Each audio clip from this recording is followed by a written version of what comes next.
เข้าสู่การปฏิบัติต่อนั่งสมาธิติดตามลมหายใจเข้าติดตามลมหายใจออกเอาความระลึกเอาความรู้สึกเข้าไปตั้งอกตั้งใจนำกัน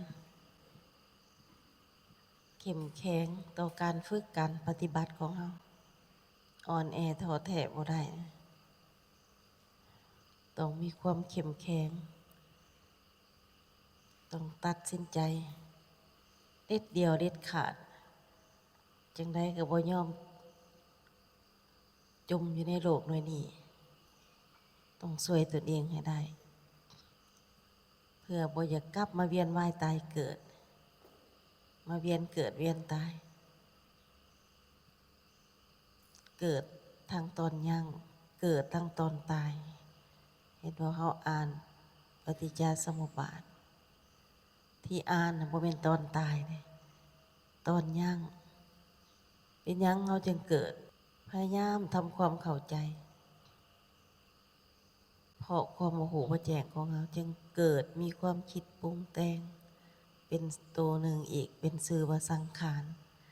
ภาษาเขาก็คือความคิดปรุงแต่งมีความคิดปรุงแต่งวิญญาณหับผูเกิดเป็นวิญญาณหับผูขึ้นเกิดแต่ละ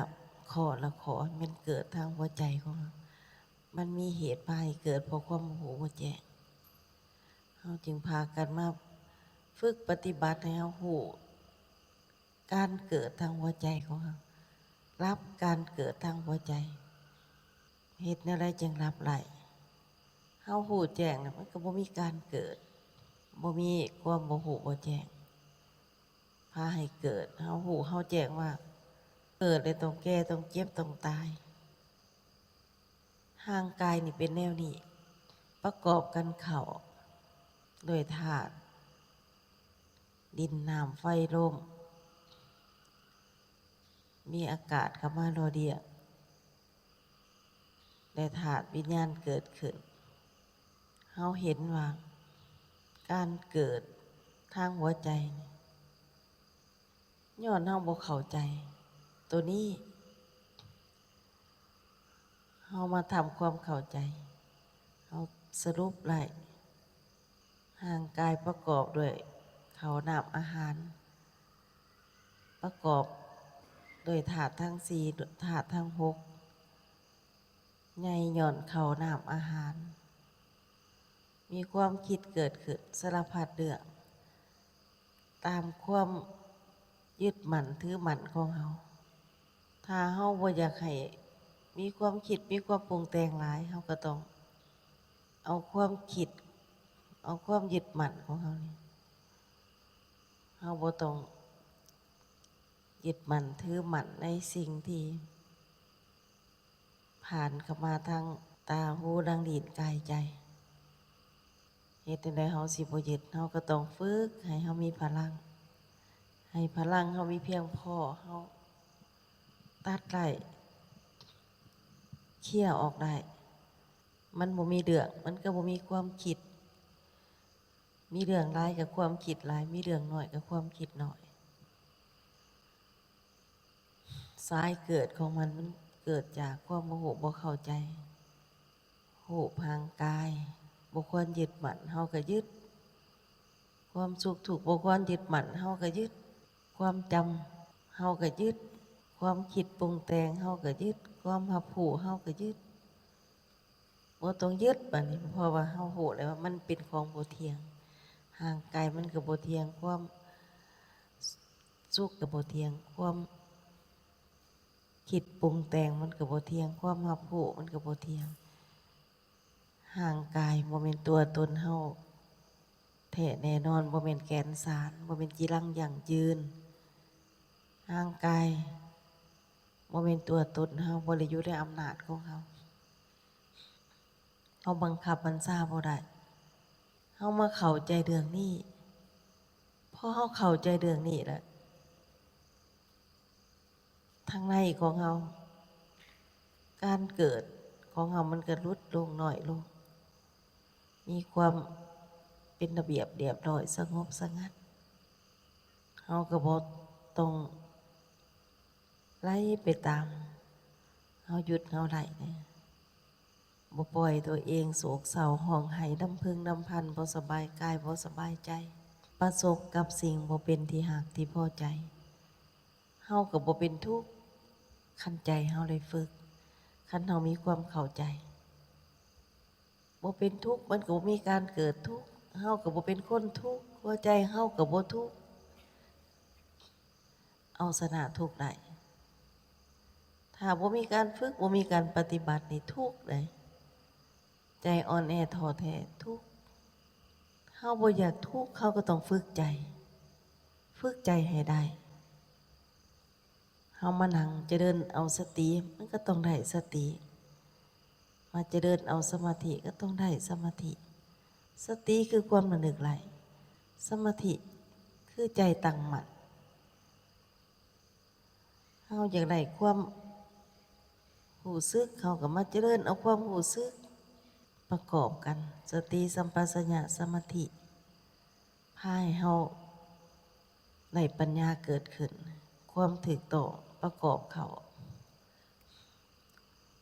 ความดีความสอบความถูกต้องการพินิจพิจารณาเฮาพากันมาเอาปัญญาเนี่ยสร้างเอาเฮาบ่เอาความปรารถนาเพราะว่าบ่มีไผสินั่งปรารถนาได้ตามใจหรอกเฮามีปัญญาเฮาหูเฮาเข้าใจรับความปรารถนาบ่ให้มีบ่ให้เดือ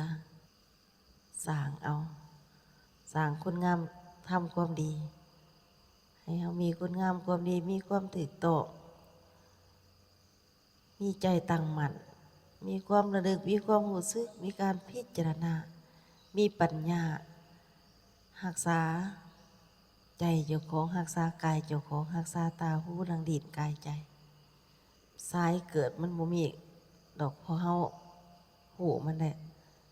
แต่บ่มีความยึดมั่นถือมั่นรับความยึดมั่นถือมั่นได้เฮาก็สิเป็นผู้มีพละพลังเพียงพอมีความหูมีความเข้าใจมีความเข้มแข็ง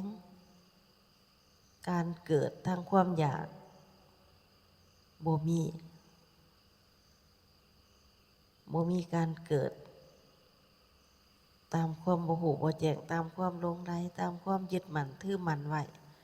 เฮาบ่ยึดมั่นถือมั่นมันก็บ่มีเรื่องสิมาอยู่แย่ปั่นป่วนเฮาพากันมากวดมาละมาสำระขัดเกลาการฝึกการปฏิบัติของเฮาเป็นการช่วยเฮาเองช่วยตนแล้วก็ช่วยกันบ่ให้มีการเกิดอีกทางหัวใจชีวิตก็มีแต่เย็นเป็นสุขมีแต่เป็นผู้หูผู้แจ้งผู้สว่างพวกที่สิเกิดมารบกวนเกิดบ่ได้ตัณหาในกามมันก็บ่เกิดตัณหาในความอยากมีอยากเป็นในความมีความเป็นในความมีแล้วบ่อยากมีเป็นแล้วบ่อยากเป็นมันก็บ่เกิดมันบ่มีตัวพาให้เกิดพอเฮาหูเฮาเข้าใจเฮารู้จักปล่อยรู้จักวางเรื่องนี้ปล่อยเรื่องนี้บ่แม่นไปปล่อยไปวางคือพวกบ่ฮู้บ่แจ้งบ่เข้าใจเอาเองว่ามีหยังไก่ว่างหมดเครื่องนุ่งเครื่องห่มไก่ว่างต้นโตนี่บ่เห็นว่ามีคุณมีค่าทรมานกายทำลายกายมันก็เป็นเรื่องผิดต่อกฎธรรมชาติทางกายเฮาต้องรู้จักรักษากายเฮาต้องได้พึ่งห่างกายมีการบำรุงรักษามีวิธีฝึกกายให้กายอยู่ในกรอบในกฎกายยังสิอยู่ดีอยู่เย็นเป็นสุขกายจึงสิบ่ทุกข์อาศัยทางกายเสื่อมต่อเฮาก็ต้องบอกต้องสอนต้องแนะนำพร่ำส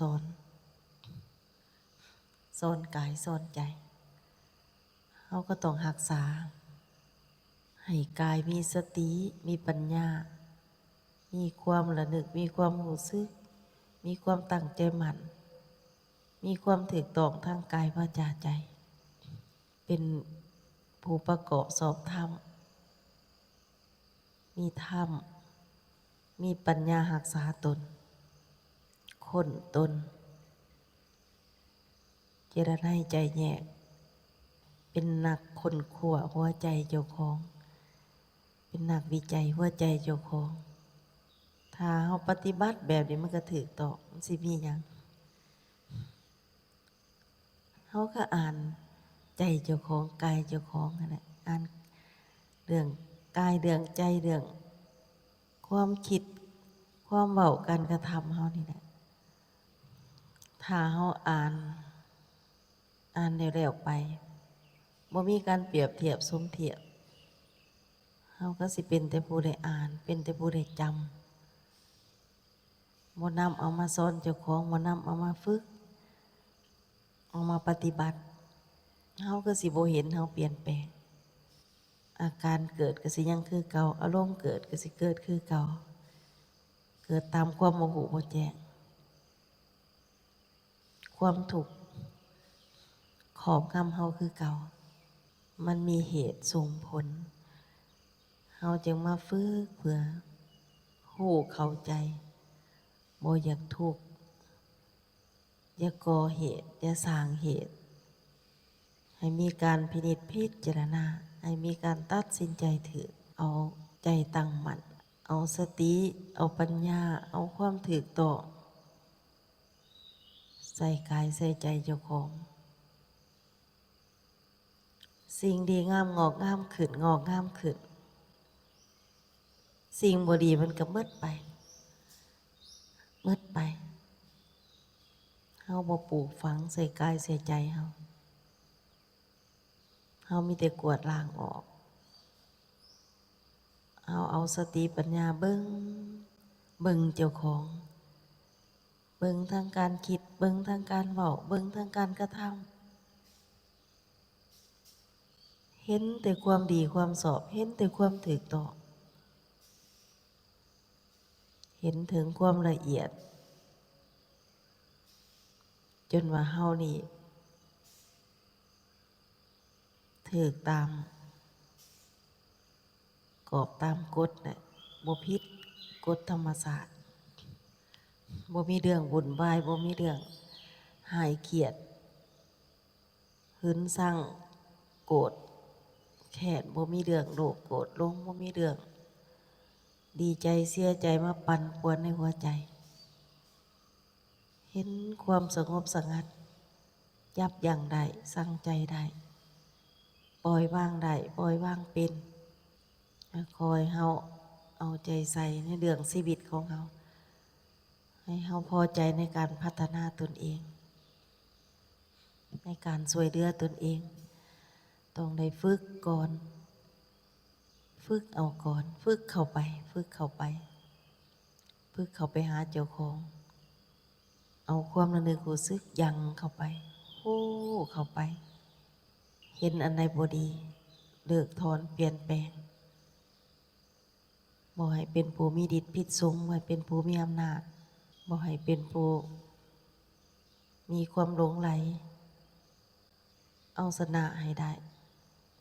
ต้องเห็นว่าโลกอันนี้มันเป็นแบบนี้มีลาภเสื่อมลาภมียศเสื่อมยศมีสรรเสริญต้องมียินท่ามีดีใจต้องมีเสียใจมีหักต้องมีสั่งมีสุขต้องมีทุกข์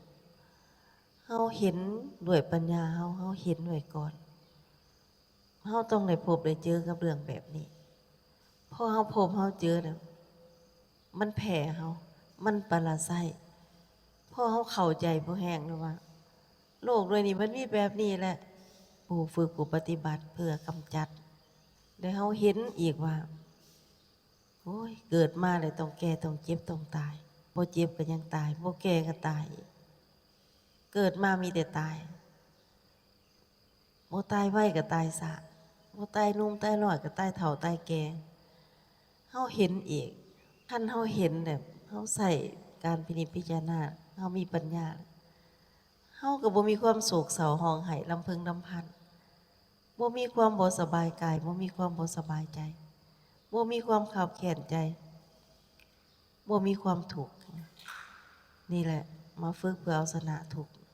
เฮาหูดวงหน้าแล้วเตรียมใจไว้พอประสบแล้วมันก็บ่ทุกข์พัดภาคมันแน่นอนอยู่แล้วมันต้องแน่นอนอยู่แล้วใจเฮาเข้มแข็งบ่ให้ใจเป็นทุกข์เฮามีปัญญาฮู้จัก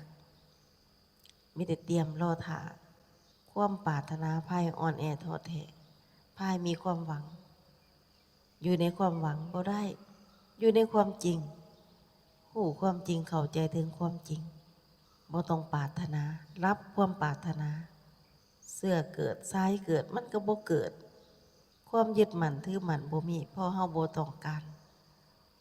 เฮาเห็นว่าความปรารถนาพาให้เป็นตัวทุกข์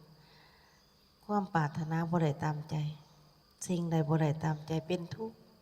ทุกข์มันมาจากไสมันมาจากความบ่ฮู้บ่แจ้งตัวนี้บ่เข้าใจเรื่องนี้บ่เข้าใจเลยกลับมาทำความเข้าใจถูกต่อถูกยาวพอหยังพอยึดมั่นถือมั่นเรื่องนี้นี่แหละพอยึดมั่นถือมั่นไว้มัดความทุกข์ผูกความทุกข์ใส่กับเจ้าของมัดความทุกข์ใส่เจ้าของผูกความทุกข์ใส่เจ้าของค้นเข้ามากองอยู่ในหัวใจหลังใดเข้ามาเปิดประตูเอาเข้ามาเฮามีความยินดีพอใจเปิดเข้ามาทางตาทางหูทางจมูกลิ้นกายใจเฮามาฝึกนี่เพื่อหูจักเปิดใส่ตาหูทางลิ้นกายใจเป็นปิดเป็นเปิดเป็นเอาสติเอาปัญญาควบคุมวิญญาณตาวิญญาณหูวิญญาณหลังวิญญาณดิดวิญญาณกายวิญญาณใจแก่กล้ารักษาประตูได้ผู้เป็นกายเป็นใจกับบ่ทุกข์ต้องเข้าใจน้ำกันนะมาฝึกเพื่อเอาชนะทุกข์บ่แม่นมาฝึกเพื่อบ่ให้เห็นทุกข์มันเป็นไปบ่ได้เพื่อบ่ให้พบบ่ให้เจอมันเป็นไปบ่ได้มันเป็นไปได้คือเฮานี่เอาชนะได้พิจารณาได้ปล่อยวางได้เข้าใจแก้ไขมีวิธีแก้ไขมีปัญญาปล่อยวางตัดเป็นเคลียร์เป็นเห็นถือพิจารณาแน่วแน่แหละเฮาสิ่งที่มีแล้วสูญเสียไปมันก็เป็นเรื่องถึงเวลาเสียสุดท้ายชีวิตยังสิเสียอยู่แล้วเฮาบ่ต้องมายึดมั่นถือมั่นบ่มีไผอยากเกิดแก่เจ็บตายมันก็ยังได้เกิดได้แก่ได้เจ็บได้ตายเพราะมันเกิดมาตามกรรมบ่จะเกิดก็มีแต่เลือกใหม่เลือกปล่อยเลือกว่างเลือกว่างออกบ่ยึดมั่นถือมั่นให้อภัยอโหสิกรรมยกโทษง่ายทำให้กายให้ใจสบายมีความหักมีความเมตตามีความสงสารตนเองและผู้อื่นเห็นเป็นเพื่อนเกิดแก่เจ็บตายเห็นว่าห่างกายเป็นเพียงแต่หุ่นอันหนึ่งยุดตัวเองบอกตนเองสอนตนเองบอกตนเองได้สอนตนเองได้เข้าใจตามความจริงเข้าถึงความจริงสิ่งที่พาให้เกิดบ่มีตอนยั่งก็บ่เกิดเสื้อเกิดบ่มีตอนตายก็บ่เกิดบ่มีเสื้อพามาให้เกิดรับได้ก่อนตอนยังมีลมหายใจไปตามธรรมชาติดินก็ไปเป็นดินน้ำก็ไปเป็นน้ำไฟก็ไปเป็นไฟลมก็ไปเป็นลมอากาศก็ไปเป็นอากาศมันบ่รวมตัวกันบ่มีกรรมส่งผลพอเฮาบ่ได้ยึดทำดีก็บ่ได้ยึดทำบ่ดีหยุดบ่ทำเลิกถอนบ่งมงวยงมง่ายบ่หลงใดเอาสิ่งนั้นสิ่งนี้มาเบียดเบียนครอบงำบ่ทำลายเจ้าของโดยความบ่ฮู้บ่แจ้งด้วยสิ่งที่ปลุกเสกสร้างขึ้นบ่มาครอบมางำบ่มาทำลายกายใจชีวิตพระเจ้าของเลิกถอนได้นิสัยก็เปลี่ยนอารมณ์ก็ดีสติปัญญาดี คิดก็ดีเว้าก็ดีทำก็ดี คิดก็สอบเว้าก็สอบทำก็สอบ เป็นผู้คิดดีคิดถือคิดสอบทำดีทำถือทำสอบประกอบสอบทำกายก็เป็นธรรมวาจาก็เป็นธรรมใจก็เป็นธรรมมีธรรมเป็นที่พึงบาปกรรมเมื่อสิทธิ์ติดผิดทรงอำนาจเมื่อเกี่ยงโบเดืออยู่กับเจ้าของต้อมเอาเจ้าของเป็นหนึ่งเดียว อยู่ใส่ก็มีความระนึกหูซึก ยืนย่างนั่งนอนหูซึกระนึกถูกการเคลื่อนไหวมีความระนึกหูซึก คิดก็หูบ่คิดก็หูเว้าก็หูบ่เว้าก็หูทำก็หูบ่ทำก็หูผู้ปฏิบัติถือต้องเอาแบบนี้